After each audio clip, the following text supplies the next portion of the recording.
Asimismo con la pielonefritis. Ahora, ahí nos quedamos en que hay una entidad. A ver, vamos a ver si me voy a conectar, ¿ya? Yo voy a compartir.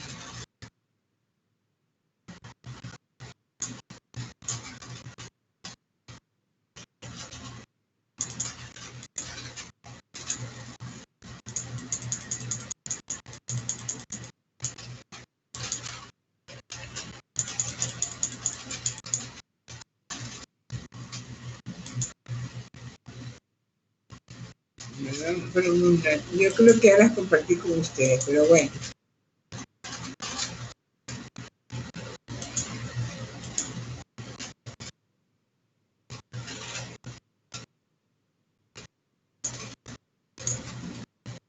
A ver, veamos esta imagen, que es de un glomérulo.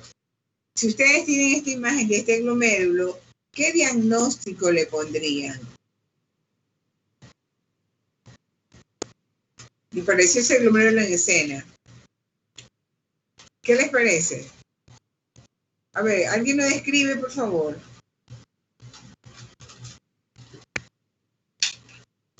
A ver, hijos. El glomérulo se ve con las membranas muy gruesas. Sí, primero tiene que decirme qué tensión estamos trabajando, ¿no? Tenemos tinción... No es argéntica. Matoxiliana nocina. ¿Usted cree? ¿Sería una tinción de paz? Sí, ¿por qué tinción de paz? Porque ahí se va a definir de mejor manera las membranas. Y ahí sería una glomerulonefritis membranosa. Ok, perfecto. Entonces, solamente es para recordar, ¿no? Y para saber que ustedes saben lo que están viendo. Aquí ustedes pueden ver un glomérulo, ustedes pueden ver incluso el engrosamiento de las membranas, ¿verdad? Aquí todavía alcanzan a ver capilares y sus luces, a pesar que hay depósito y engrosamiento de la membrana parchado. Pero acá en esta zona, en este segmento, ya las luces están obliteradas porque hay depósito de proteínas, que pueden ser colágeno, que pueden ser complementos, etcétera, pero hay depósito de proteínas. ¿Y esto cómo se llamaría entonces?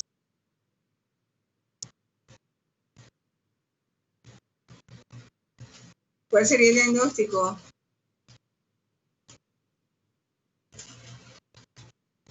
A ver, hijos, si sabe, ¿cómo no van a decir que no sabe?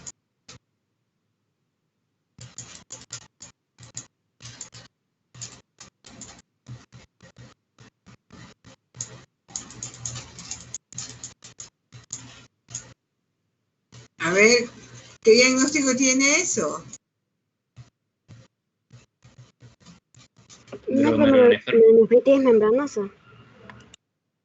¿Ah? Glomerulonefrotis. A ver. ¿Cómo se llamaría?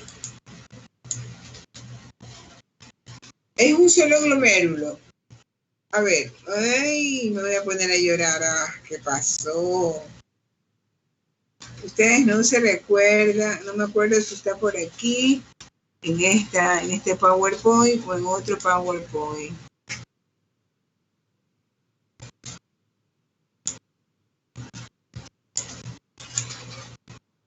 Glomerulosclerosis focal, doctora. Exactamente, muy bien. Pero yo le decía que había 3 patrones con los cuales usted podía definir el diagnóstico. ¿Cuáles eran los patrones? Proliferativa, proliferativa. Membranosa, proliferativa y membranoproliferativa. Exactamente, ¿verdad? Así lo dijimos. Entonces, en esa imagen que estaban viendo ustedes, ya se me perdió, no la tengo esa. Ya, en esa imagen que ustedes estaban viendo, era una... ¿Qué cosa era?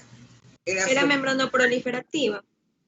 Sí, era membrana proliferativa, muy bien. De los 3 patrones puede ser proliferativa, membrana proliferativa, ¿verdad? Y membranosa. Entonces era membrana proliferativa. Y segundo, le tiene que decir si es segmentaria o difusa, porque solamente estamos en un glomérulo. Si viéramos 10 glomérulos y vemos la afectación en cuántos glomérulos, podríamos decir entonces que si es focal o difusa. Pero acá debemos ser si es segmentaria o global, segmentaria o global. Ese glomérulo, la glomerulonefritis membrana, porque eso es glomerulonefritis membrana proliferativa, ¿qué era? ¿Segmentaria o global? Segmentaria. Segmentaria, exactamente, ¿ah? Pero se dan cuenta, o sea, lo interesante es que ustedes no tienen miedo a ninguna imagen que se coloque cuando conocen y cuando están convencidos de cuáles son los patrones que debemos estudiar, ¿verdad? ¿Ok? Pero ustedes, parece que no recuerdan. Tenemos que esos datos son importantes porque en la práctica, realmente la práctica le permite a usted, el conocimiento de la práctica, le permite a usted validar aquellos esquemas teóricos con los cuales usted va luego a trabajar. Esto le sirve para su trabajo, ¿ok? Muy bien. Nosotros habíamos visto ya, ¿verdad? Una ficha de la urolitiasis y habíamos visto, ¿verdad? Yo les comentaba ahora a sus compañeros del paralelo de práctica que tenía ahorita, les comentaba que justo estoy hablando de estos cálculos y la semana pasada andaba media malosa, me dolía una lumbalgia y estaba mal, y bla, bla, bla, bla. Ella me fue a hacer unos eco, porque tenía un dolor fuerte así, entonces me fue a hacer un eco y tengo un cálculo que está en la terminal. Imagínense, acuérdense ustedes por la anatomía, el ureter cuando llega a la vejiga, a la pared de la vejiga, en la parte intersticial donde atraviesa el ureter anatómicamente, es más delgadito, ¿verdad? Allí está ese bendito cálculo y dice que ya está como pasando, tengo dilatado un poquito el ureter y ya me estoy preocupando. Entonces, ya todo el mundo por ahí me dice, doctora, vaya, tome cerveza, pero ¿qué es eso? Estoy tomando mucha agua para ver si agotamos ese cálculo. Doctora, en la porción intramural del ureter. Sí, pero no tengo tanto dolor, ¿sabes? Parece que ya migró. De mañana sí tenía dolor, pero ya ahorita no tengo tanto dolor. Y entonces, justamente estoy trabajando, mire, con este tipo de lesión. Este tipo de lesión, mira, aquí la obstrucción está acá arriba, ¿verdad? Acá arriba está la obstrucción. Y bueno, allá abajo produciría lo mismo, ¿ok? Imagínense, se dilata todo el ureter, el sistema pielocalicial y puede producir atrofia de parénquima renal con glomerulonefrosis que le terminan sacando el riñón. Pero bueno, ¿por qué se produce generalmente esto? Ustedes recuerdan que nosotros tenemos en la eliminación electrolitos, ¿verdad? Tenemos fosfato, tenemos calcio, que de acuerdo al pH de la orina o de la proliferación bacteriana, pueden generarse concreciones, agregaciones de solutos y puede generar esas estructuras que producen stock, que producen son duras, Petro, son los cálculos, ¿verdad? Que el 70% de las veces los cálculos son por mayor cantidad de calcio, ¿verdad? En esta época de tanta deshidratación también se produce la presencia de estos cálculos. Seguramente la alimentación nuestra también, ¿verdad?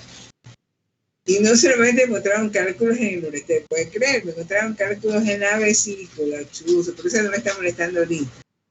Pero bueno, y el hígado graso, tengo esteatosis grasa, que como ustedes no sé, porque ustedes son jovencitos, pero ya mi organismo ya de viejita, entonces a mí me gusta comer los bolones, no sé si ustedes comen bolones, también me gusta comer toda esa comida chatarra.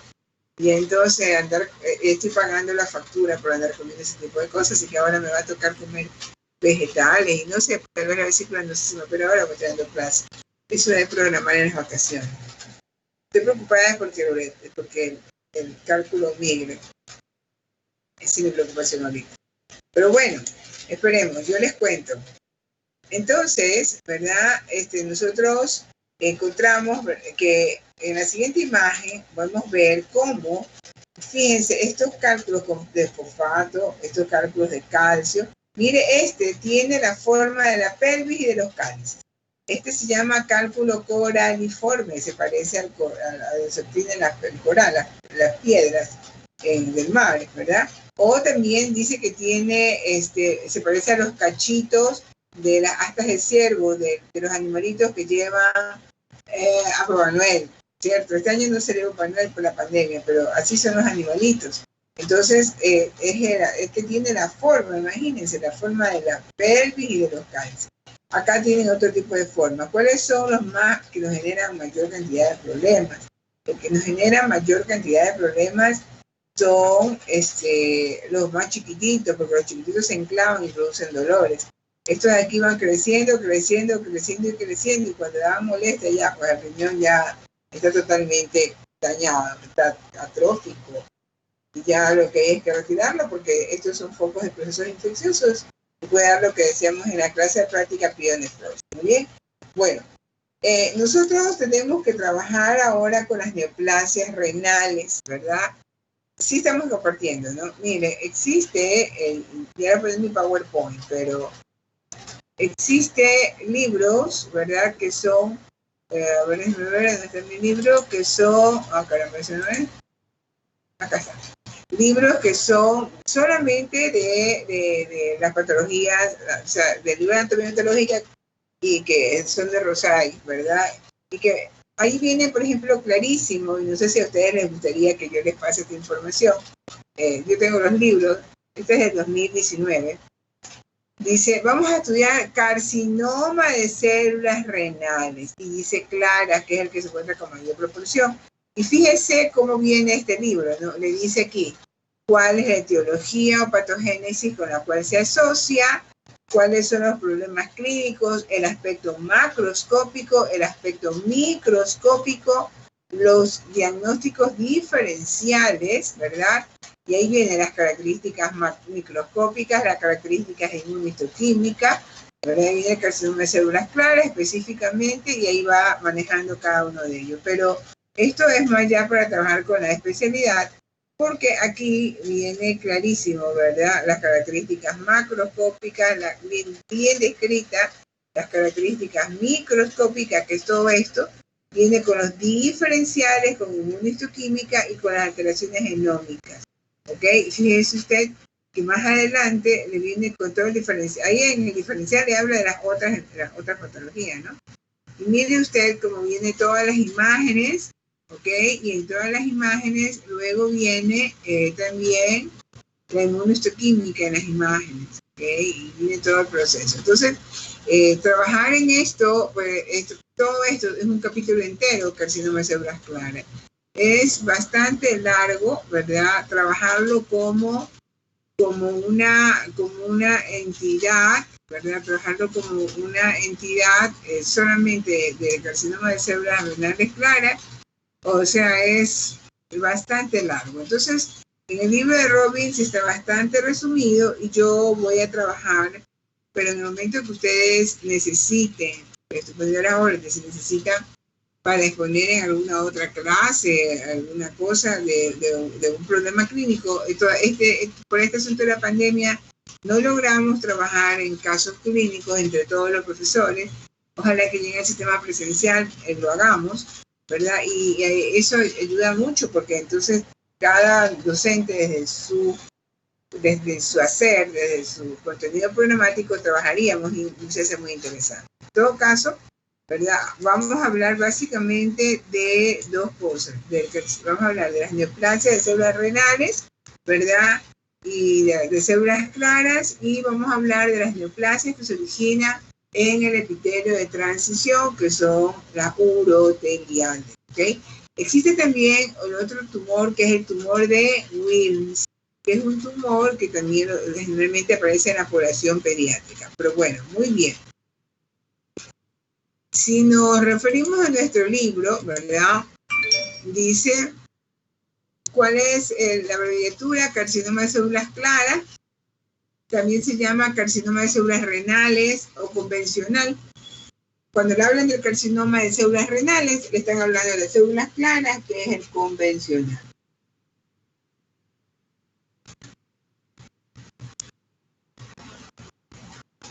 Bueno.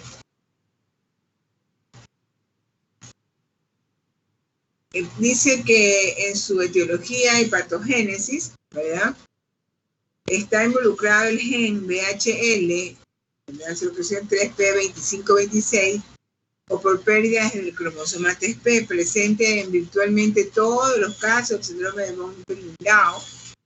En las mutaciones somáticas, pérdida y hipermetilación del promotor en más del 80% de los casos de los carcinomas de células renales claras esporádicos.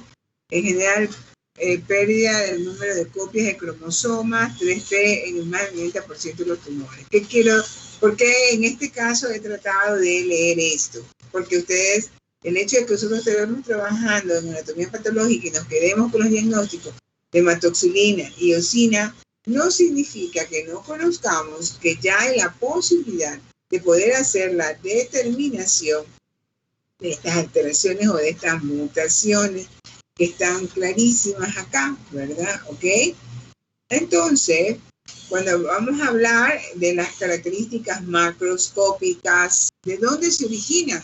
Se originan generalmente del epitelio de los túbulos, de túbulos proximales, que son los que tienen también un citoplasma más claro.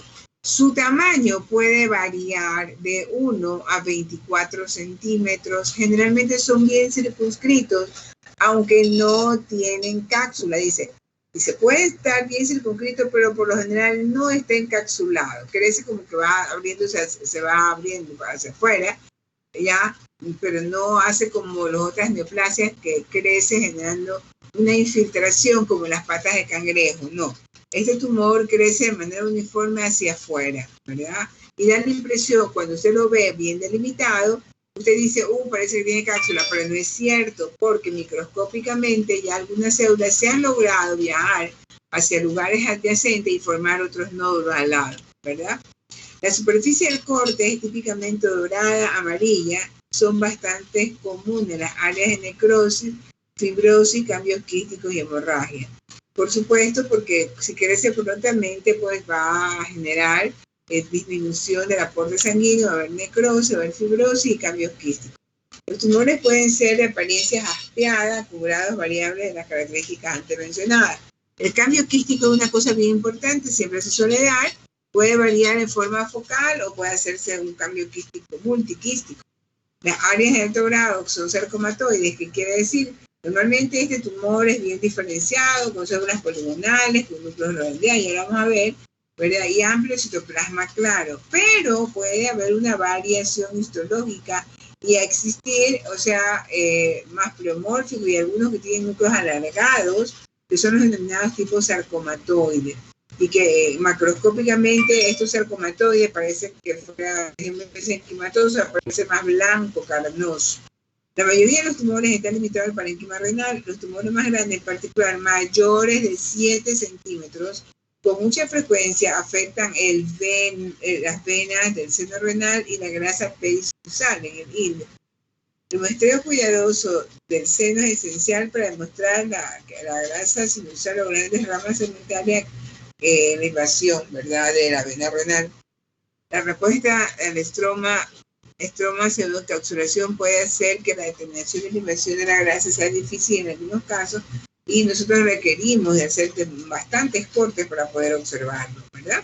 Entonces, ¿de qué estamos hablando? De la neoplasia maligna más frecuente del parénquima renal, que se llama carcinoma de células renales, que se origina de los epitelios de los túbulos, que microscópicamente estas células son poligonales, pueden tener células claras o células más acidófilas. Más frecuentemente es el de células claras, y por esa razón al de células claras se lo conoce con el nombre de convencional, ¿verdad?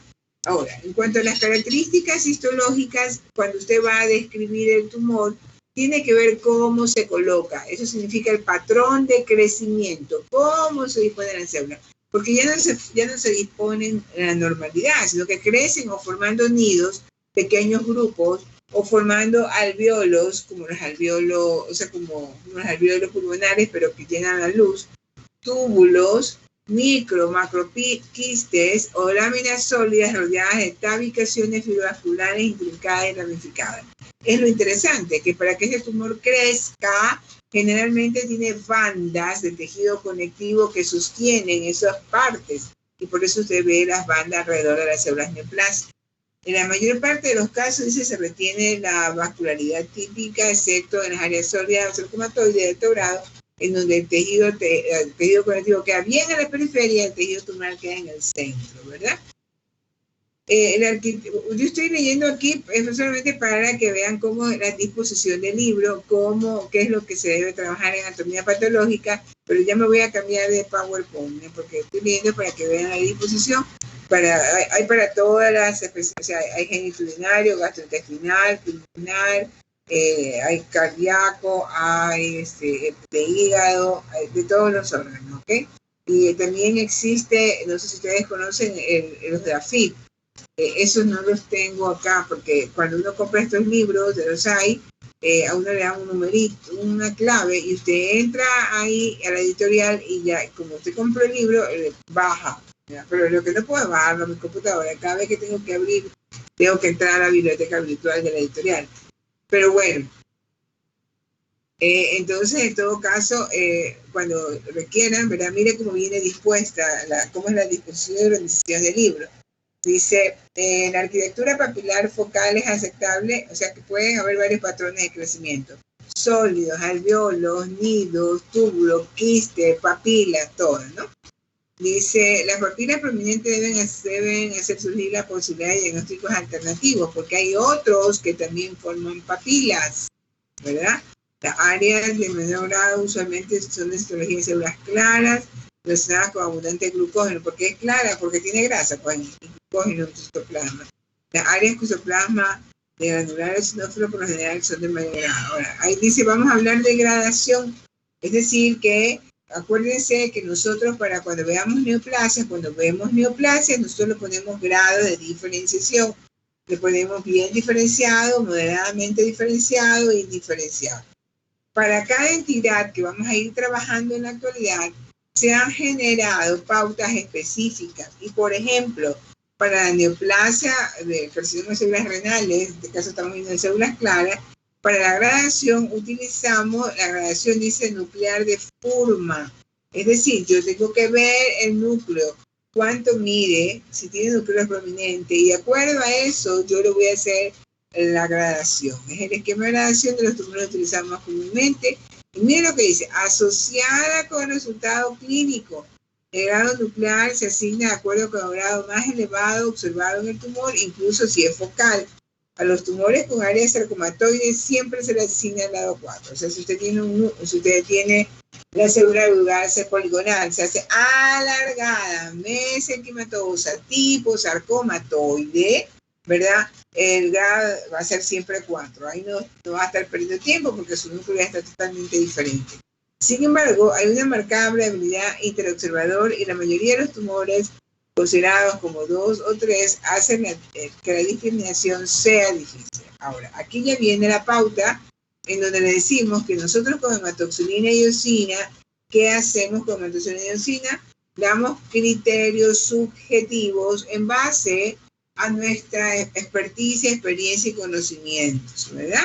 Entonces, para uno le va a parecer 2, al otro le va a parecer 3. Pero para eso existen las precisiones para objetivizar, ¿verdad? Existen métodos, técnicas, ¿verdad? Y no solamente de definición, sino también moleculares y genéticas, ¿ok? Recientemente, se recomendó la gradación de la Sociedad Internacional de Patología Urológica, ISUP. ISUP es esta Sociedad Internacional de Patología Urológica que está, a la actualidad hay otra que es americana, que está con el ISUP a nivel mundial generando las pautas. Pero la OMS se alinea con la Sociedad Internacional de Patología Urológica, ¿verdad? Mejor correlación con los resultados clínicos, los grados 1 a 3 se basan en la prominencia nuclear más grande en el tumor, incluso si es focal. ¿Cuándo es grado 1? Grado 1, nucleolos no aparentes con aumento de 400 polos, o sea, 10 por 4, 10 por 40, son unos 40 polos, ¿verdad? O sea, tiene 10 el objetivo, ¿verdad? El objetivo que usted tiene adentro de su ojito. Y el objetivo que está abajo en el revólver tiene 40, o sea, 10 por 40 a 400. En el grado 2, el núcleo se ve identificable, ¿verdad? A menudo se ve rosadito, bien eosinófilo. En grado 3, ahora sí, los nucleolos son bien eosinófilos, bien identificados. Y en el grado 4 se basa en las características rhabdoides o sarcomatoides o en los núcleos marcadamente pleomórficos, con lobulaciones o multipresión. Entonces, la gradación en este caso, para hacer la gradación histológica, usted no va a manejar el patrón. ¿Usted qué va a manejar para hacer la gradación? Pregunta de examen. Para hacer la gradación histológica del carcinoma renal, ¿qué se utiliza? A ver, hijo, lo acabo de decir.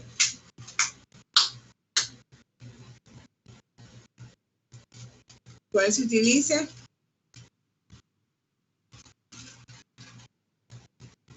¿Sí están viendo? Oigan, niños, yo voy a dejar La gradación de Fuhrman. Muy bien, verán que estoy hasta poniendo el libro para que lean, para que lo vean. Ya, voy a usar mi PowerPoint que ya lo vamos a ver, ¿ok? Ya, entonces, algunos tumores pueden tener bordes celulares prominentes a nivel superficial que asemejan a los cromófobos, que es otro tipo histológico, ¿verdad? Entonces, las características sarcomatoides en el 5% de los casos, ¿verdad? Es el más agresivo. Patrón, ¿cuál es el patrón que preferentemente aparece? Es el alveolar. O sea, se disponen así como glándulas, ¿no? Alrededor de espacios claros, como alveolos. ¿Cuál es la célula que origina a la neoplasia? La tipo epitelial. Por lo tanto, si es epitelial, yo puedo usar la pancitoqueratina o citoqueratina AE1 o AE3, que va a salir siempre positivo. Y también me va a salir la vimentina positiva, siendo que la vimentina es un marcador de células mesenquimatosas como tejido conectivo, como células linfoides, ¿verdad? Células que vienen del mesénquima. Entonces, ¿por qué razón será eso? Porque recuerden que ¿cuál es el origen del riñón? ¿Qué hoja tiene?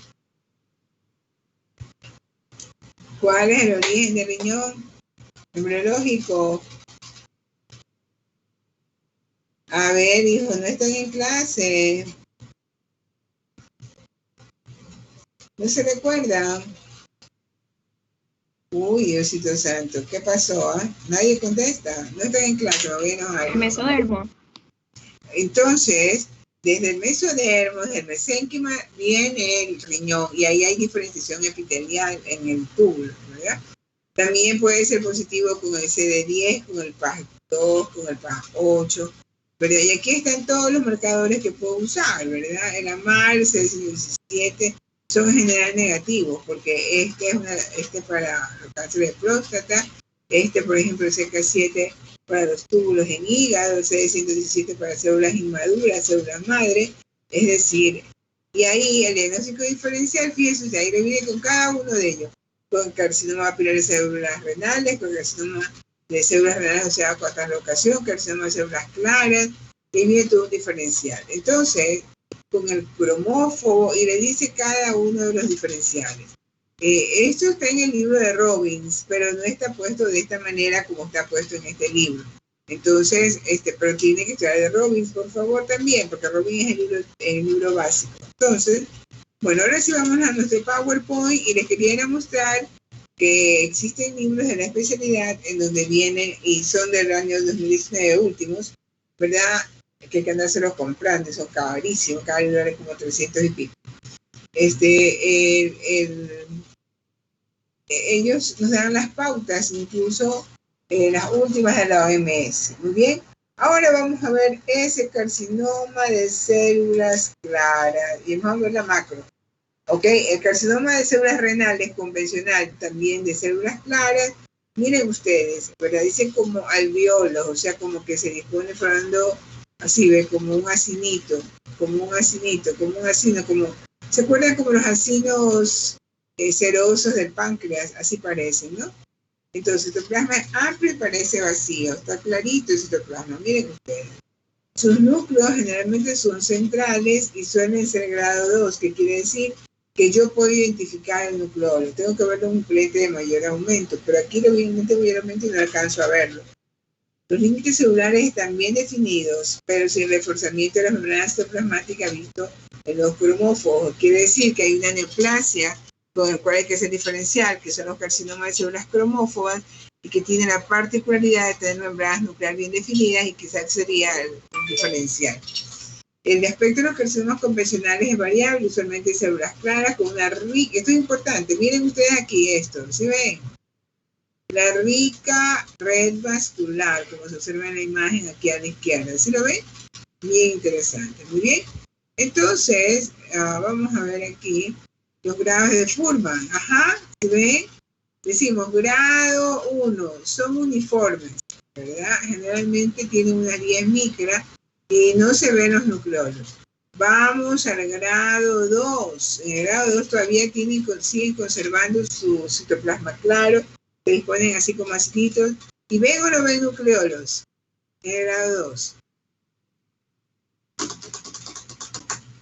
A ver, hijo. Sí, pero pequeños. Pero hay una particularidad. Esta, ¿qué característica tienen? Conserva su citoplasma amplio y citoplasma claro. Aunque este es más claro, más diferenciado, es mucho más claro. Este de aquí ya un poco más rosado, pero es un citoplasma amplio, claro, con núcleo central.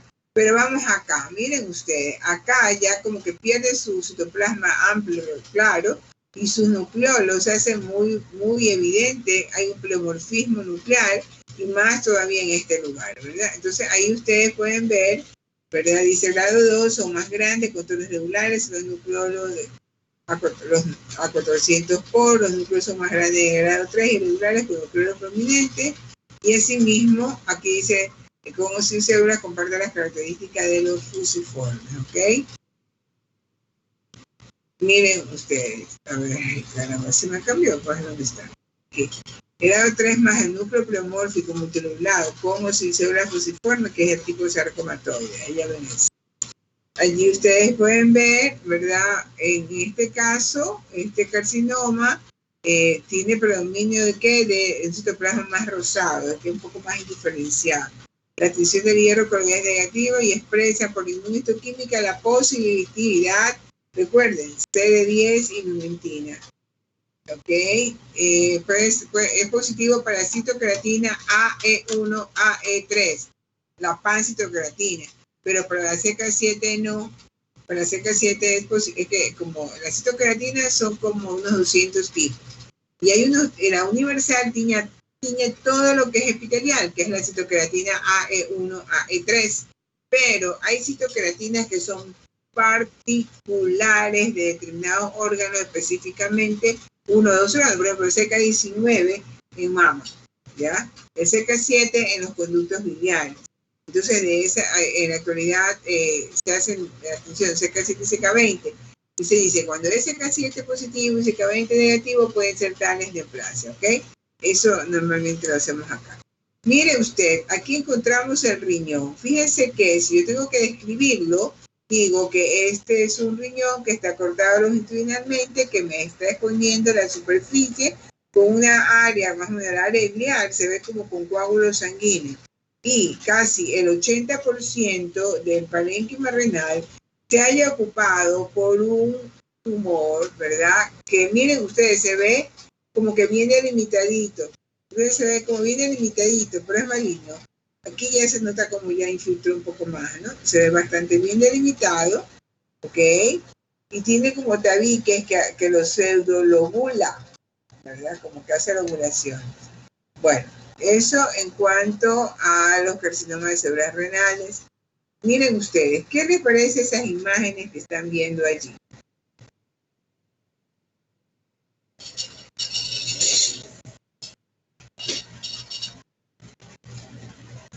Doctora, faltan 7 minutos para la lección. No me digas. Y no voy a terminar, no puede ser. Bueno, déjeme terminar esto. El tumor de Wilms, 2 minutos más. El tumor de Wilms es un tumor de células muy inmaduras embrionarias que tienen la capacidad de tener las características inmadurez de células mesenquimatosas y proliferan, formando pseudoglomérulos, pseudoconductos. Y además, estas células tienen la capacidad de diferenciarse a otros tejidos maduros, como el tejido cartilaginoso como el tejido óseo, ¿verdad? Acá nos tocaría hablar un poco de las neoplasias de origen urotelial. Miren ustedes, este es el urotelio, estas de aquí son las masitas que están ahí manejándose, o sea, están encima, ¿verdad? Miren, esta de aquí es la vejiga y esta de aquí es el ureter. El ureter está cortado transversalmente y tiene esta forma así irregular, ¿verdad? Como un epitelio que está aquí delimitándolo. Y acá la vejiga tiene su epitelio también que lo está delimitando. Y ese epitelio es el urotelio, que descansa sobre una lámina propia, igual acá, de tejido conectivo, y de inmediato va hacia la muscular. Mañana, bueno, en la clase de la práctica terminaré entonces con las neoplasias uroteliales y para de esa manera terminar lo que corresponde a la renal. Y ojalá que en la clase de práctica también quería avanzar un poco con próstata. No les he puesto todavía lo que les dije, que ya tengo la planificación, no les he puesto todavía, hoy día se la pongo. Cosa que tuve problemas con estos aparatitos de computadora el fin de semana. Estoy trabajando con una regleta y ya me voy a comprar el UPS, pero bueno, póngase frente al examen, ¿verdad? Para que puedan hacerlo. Gracias.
Doctora,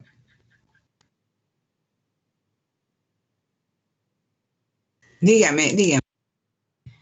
disculpe, lo que pasa es que en la lección había una pregunta que decía el vasoespasmo de las arterias coronarias de gran calibre con duración de 20 a 30 minutos produce, y yo puse infarto de miocardio y no me hizo valer la respuesta, no sé por qué.